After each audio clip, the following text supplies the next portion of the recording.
మహిళా సహకార ఆర్థిక సంస్థ చైర్పర్సన్గా కావాలి గ్రీష్మ బాధ్యతలు చేపట్టారు.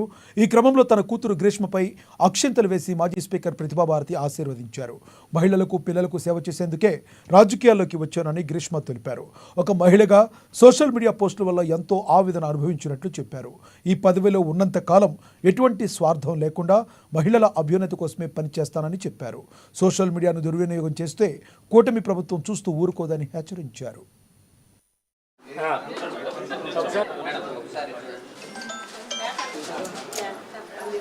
నాలో ఉన్న తపనని, నాలో ఉన్న ఆసక్తికరమైన ఈ సబ్జెక్ట్ని హైలైట్ చేయడానికి, అలాగే నా వంతుకు నేను ఎలా చేస్తానో చూడటానికి కూడా ఈరోజు సీఎం గారు నాకు ఈ పదవి ఇచ్చారని నేను భావిస్తున్నాను.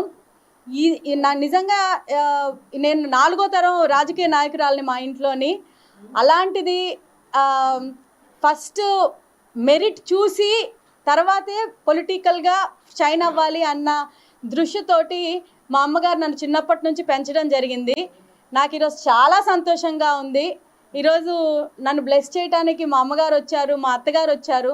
ఇది నాకు చాలా ఆనందకరంగా ఉంది. నేను ఫస్ట్ ఆఫ్ ఆల్ ముఖ్యమంత్రి గారికి, నారా చంద్రబాబు నాయుడు గారికి ఈ అవకాశం ఇచ్చినందుకు నేను కృతజ్ఞతలు తెలుపుకుంటున్నాను. అలాగే లోకేష్ అన్నకి చాలా చాలా థ్యాంక్స్ చెప్తున్నాను. ఎందుకంటే లాస్ట్ 5 years నుంచి నేను చాలా సబ్జెక్ట్స్ మీద పోరాడాను, చాలా సబ్జెక్ట్స్ గురించి మాట్లాడాను.